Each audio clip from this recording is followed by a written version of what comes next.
Hey everyone, Flow actually did it again. From the FFTC announcement, one of the top announcements that they did is Flow custom code editor inside SV Code. So this is an extension, if you have missed that, that will allow you to edit code inside VS Code, and you can actually push it uh, to Flow. Because previously, yes, you can download the code, you can edit it, but I mean, you have to copy and paste manually, and it was tedious task, and it was not very cool, to be honest. But today, this is actually a beta. This is the first time I'm going to show you how you're going to do that. It's still not available for the public, but it will be next week. By the time you're watching this video, I'm not sure when. It's probably already available. But we're going to talk about the Flow extension in VS Code and how you can, and I'm going to show you how you are going to use it, how you need to use it. Because to be honest, it took me some time to to get used to how to use it because um, there are some things that you need to know. And without further ado, let me just first thanks everyone for being subscribed to the channel. A like actually will help the algorithm to push more videos of this content to other users, so that will be great. And also, of course, thank you very much for all the people who are actually paid members to my YouTube channel. And being a paid member, for example, being a Fanatic paid member, you'll be having access to all my videos exclusively. I will release them for my paid members. They are 30 plus videos right now. And also, if you consider to be the lower, which is I think €2, something like that per month, you have access to all my live sessions. I try to do every Wednesday live session about Flow news and updates. So I think it's worth it. But yeah, so thank you very much, and let's jump into this video. Okay, so I tried to mention everything. I'm sorry if I missed something. If I missed something, actually, you can join my Discord channel and ask questions there, or ask questions in the comments, of course, below this video. But the first thing that you need to know that by the time, if you're watching this video in the next or this today or the next days it was released, this this extension is not available to the public. So keep in mind that you cannot download it.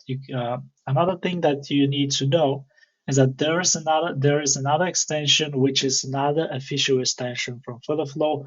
Just to keep that in mind, the official extension from Flow it's called Flow Custom Code Extension, and you can see it because it's in beta.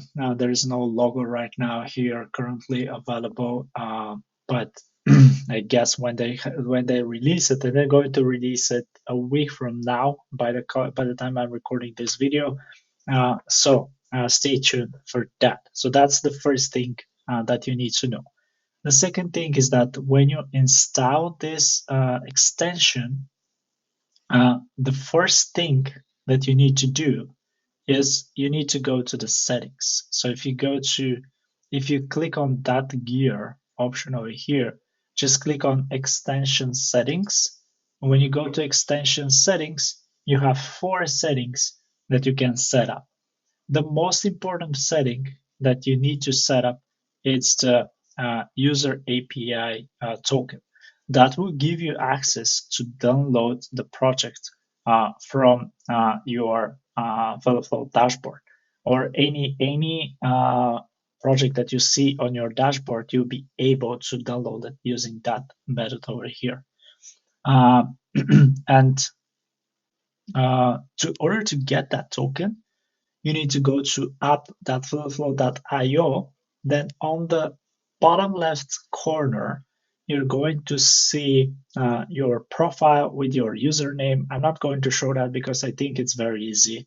And then when you click that and you scroll to the bottom, again on the left side, there will be the token. There you're going to see the token. It's actually the token. It's hidden, but you can copy the token and then you can paste it over here.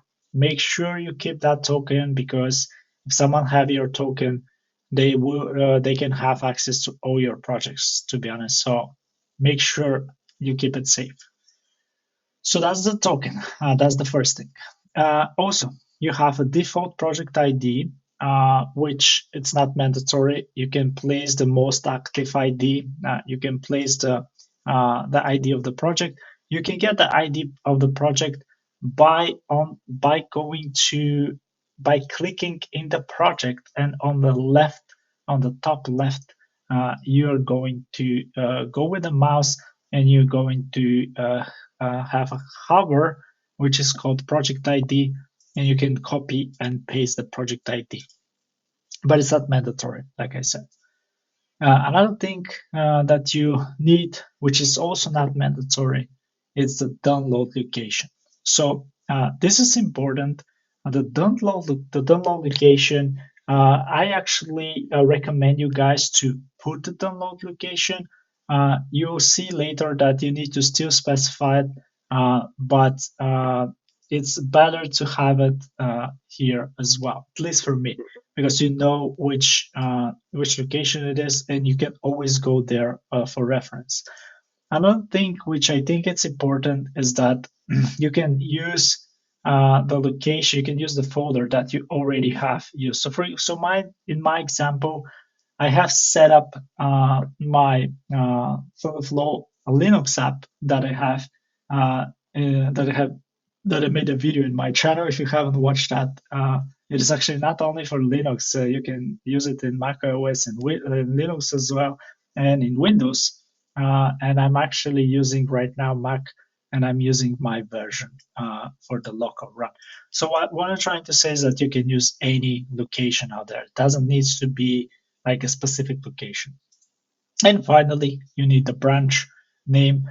Again, it's not mandatory. By default, it will be always main. I had actually issues here. So if I put main, I had issues and I had some errors.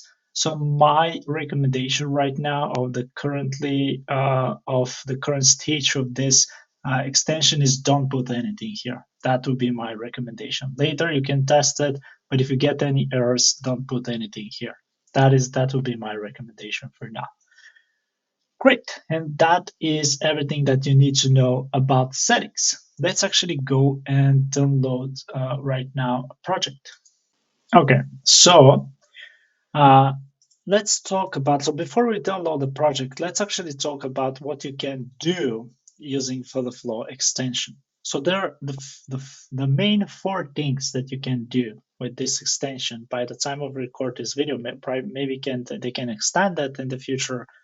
It's push to FurtherFlow, which means that edit the code and then push it to FurtherFlow. You can start code editing session. I'm going to talk about it in a bit. It is pull latest changes, so you can pull changes from the FurtherFlow, which is not new, to be honest. You could already do that using a simple terminal command and using FurtherFlow CLI. So that's not something new. And then the last important one is downloading the code. And that will actually download the whole project. Again, this is not you. You can just go to the project and download the code. It is exactly the same thing, but this is using the FurtherFlow CLI for convenience, so you don't have to do it. Okay, so let's actually start by downloading the code. So let's actually click on download the code, and now it is going to ask you about the project ID. If you have entered project ID in your settings inside your settings in the extension, you don't need to write anything. You just can click enter here. But I'm going to put my project ID. It's a demo project, and then I'm going to click enter. Here for the branch, to be honest, I'm not using any branches. So the main branch is the default branch. So I'm just going to leave it empty. If you're using branches, you can write whatever branch that you're using, but I'm going to leave it empty here. Click enter again. And when you click enter, now it is asking you, where do you want to save this data?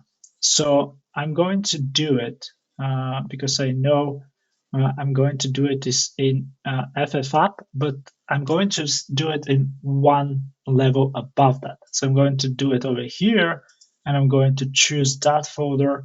Like you can do it both ways, but this is my style. This is how I'm doing it. I'm going to select the folder and then click select download location. So when you do that, the whole project, including the assets, should be downloaded, and you should get this information. Code downloaded successfully. And it says, do you want to run pubget? So let's run pubget. It's not necessary, it's not mandatory, but if you want to run it locally, then you need to do that. Great, so this is step number 1. Okay, great. So the next step is to open the whole folder. So make sure this is the name of my flow project, and I'm opening the folder. So make sure you open the whole folder. And when you open the whole folder, you can actually move to the second step, which is click on Control Alt or Control Command P, and then you need to run Start Code Editing Session. And when you start code editing session, that will actually give you the opportunity to edit or to pull or edit, to push or pull changes from GitHub. From Flow, not from GitHub. And this is what it's that will initiate your workspace for the pulling and for the pushing and pulling to work currently, and it will further pubget.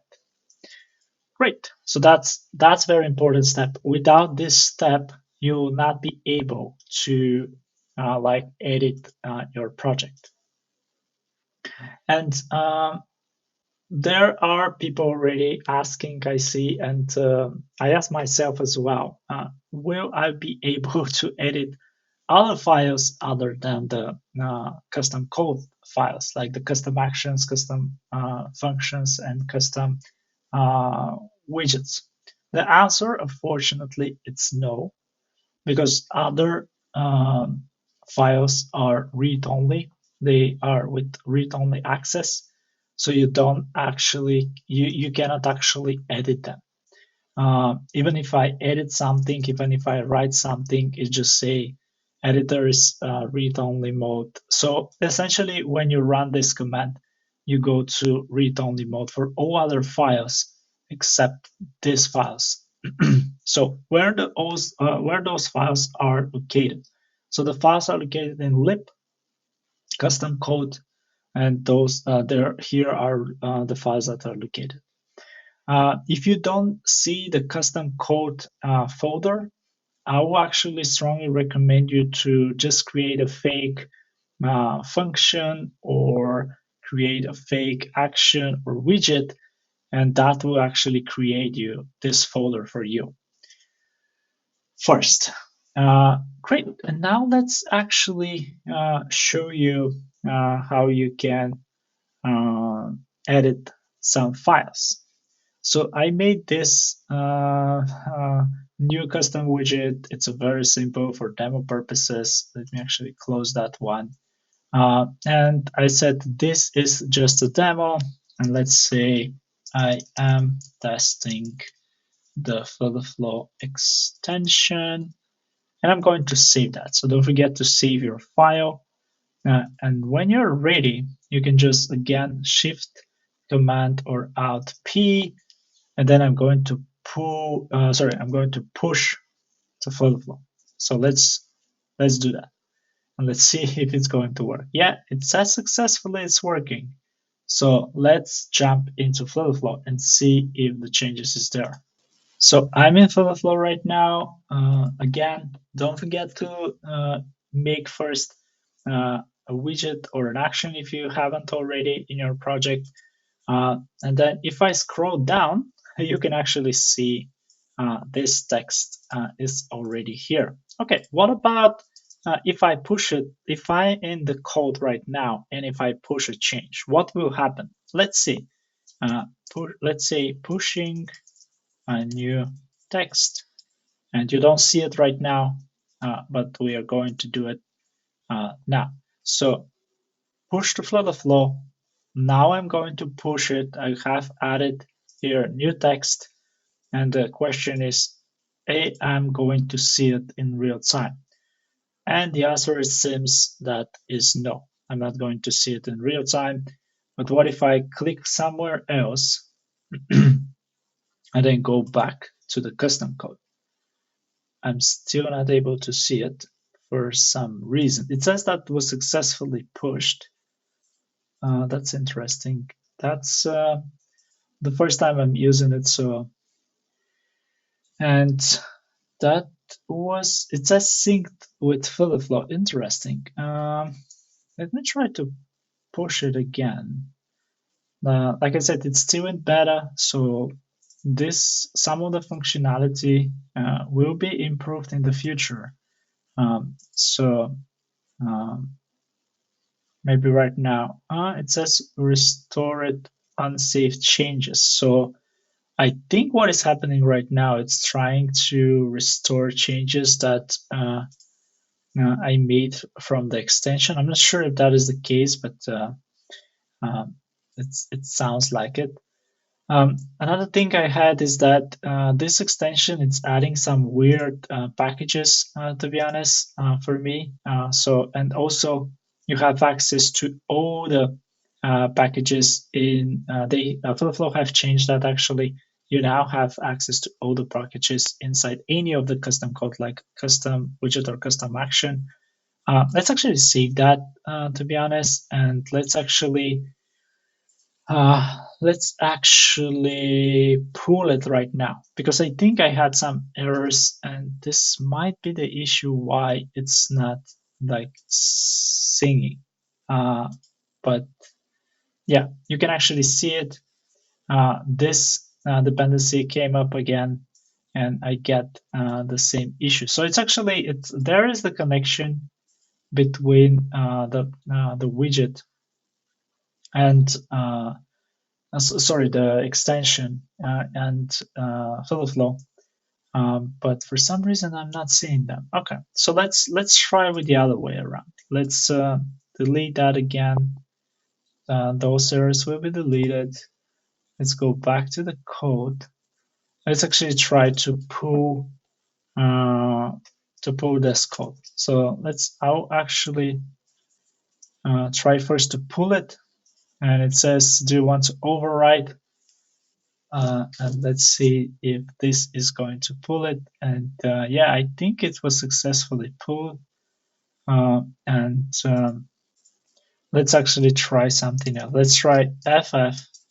This text is coming from Flow. And let's save it. So now this text is coming from Flow. Let's switch to VS Code again. Now you see it in VS Code. I don't see this text currently. Let's try to pull the latest changes now. So let's click that. It will say, do you really want to override this? And I'm going to say, yes, I want to override this. And it's pulling the latest changes now from Flow. And indeed, you can actually see that this text is successfully pulled. And let me try one more time. Maybe because previously I was inside the code, which I'm not sure. Let's try to not be inside the code in Flow and try to push a new change. Okay, so pushing text from VS Code. And let's save that. Let's push it to Flow. and now we should get like successfully synced. Great. Let's go back to FlowFlow now. You can actually see immediately that it's pushed something because I get those errors every time for now. Like I said, this is still in beta. And if I go to the custom code, will this code is actually pushed? Will this text? Yeah, it's actually pushed. So you can actually see it over here. I guess for me, at this current stage of the extension, I should not be opening the custom code in order for this to work, at least at this current stage. Maybe in the future they're going to change that and go to fix that. And also I'm getting those errors currently, which I have reported them to the FlowFlow team. So let's hope that they are going to change them. But essentially, this is like pushing it to FlowFlow and pulling it from FlowFlow. Another thing that I want to mention is for custom functions, they are all in one file, and the location of the file is lib FlowFlow custom functions. Like all your custom functions will be essentially in this one file. If you don't know already, you can add, edit, and delete custom functions directly in that file. So just add a new function inside that file. Don't create a new file for the custom functions. For the custom actions and widgets, you need to create a new file. But for the custom functions, you don't need to. For custom actions and widgets, there will be a one-to-one relationship between the actions in the widgets and the files. So for example, when you create a new file in the actions directory, you add a new action available in your FlowFlow project. And when creating actions or widgets, use the VS Code rename symbol functionality. You can right-click the name of the custom action or widget and select the rename symbol, and then type the new name. If you change the name without doing this, you need to update the name in the file where the widget actions is defined, and the index file that exports the widget action custom code widget index.dart or widget custom code actions.index. So essentially, you need to right click. If you want to change the name of the custom action or custom widget, you need to right click it and then click on rename symbol functionality. That's very important. Also, to add a new custom action or custom widget, create a new Dart file inside the lib custom code widget or action directory, and the boilerplate should appear automatically. So let's try that actually. Let's actually try first the renaming thing. So it should be something like right click, rename symbol. And now instead of new custom widget, let's say my widget, for example, and I'll click enter. And great, that is how you rename them. What if I want to create a new one? So right click, new file, and then I can name it something like, let's say, another widget. Oops. And it should be underscore. If you want to have different words, there should be with underscore. So another widget, and then .dart. And if I click enter, when I click enter, we should see the boilerplate. Let's see. So I click enter, and it did. We see the boilerplate that is coming from FlowFlow. Amazing. And now, like in theory, I should be able to push that to FlowFlow, and we should be able to see the new custom widget that I have created in FlowFlow. Currently, I don't see it, to be maybe because I haven't saved that. That's probably a good reason why. Always don't forget to save your files before you're pushing them, or else they're not going to push it. And now I see it actually. now I see the my another widget. So it's working. You can test it yourself, but now you can just trust me, it's working. To delete a custom action or widget, delete the associated file. So just delete the file, just right click and delete. To add custom dependencies with the Dart add dependency command. So do it with the Dart add dependency. So what I mean by that, it's click on Shift Command or Alt P, and then it shows Dart add dependencies. That command over here to add the dependencies. Very important to add it like that, or else it will not work and it will be not added in your folder flow. And modify files inside folder flow panel should be updated when a file is updated and saved to indicate what files have been updated.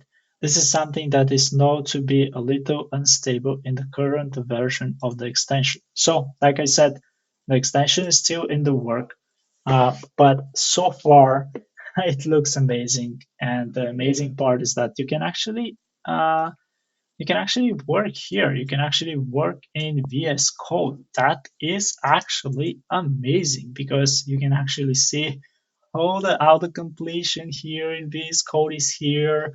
All the things that you have used to, it's here. So it's amazing. It's amazing. I mean, you can just write this is amazing, and you can just add style. I guess I can add style, right? Yeah, should be able to add styles, and I can have all the styles over here. So yeah, you know how it works. I guess if you're excited, if you're as excited as me, you probably know already how exciting that is. And before I wrap up this video, I just want to say thank you very much for all the paid members and all the people who have subscribed to my YouTube channel. Thank you very much for the support. Like 90% of the income from YouTube, it's actually coming from paid members. So it's much appreciated. More videos like that, it's coming to my YouTube channel. So make sure if you don't want to miss them, click on the bell icon to get a notification. And finally, I just want to say thank you very much for my 3 elite users who decided to be mental and they have decided to be the highest tier, which I hope I pronounced the names correctly. It's Anomalies. It's the first one. You can actually see them over here. And then the second one, it's for a couple of months now, which is mind blowing. It's Cloud Bedrock and JSNA. So if you want me to have like a virtual shout out, verbal shout out, sorry, yeah, you can consider to be a lit member as well. Like I said, thank you very much and happy for the flowing. Take care.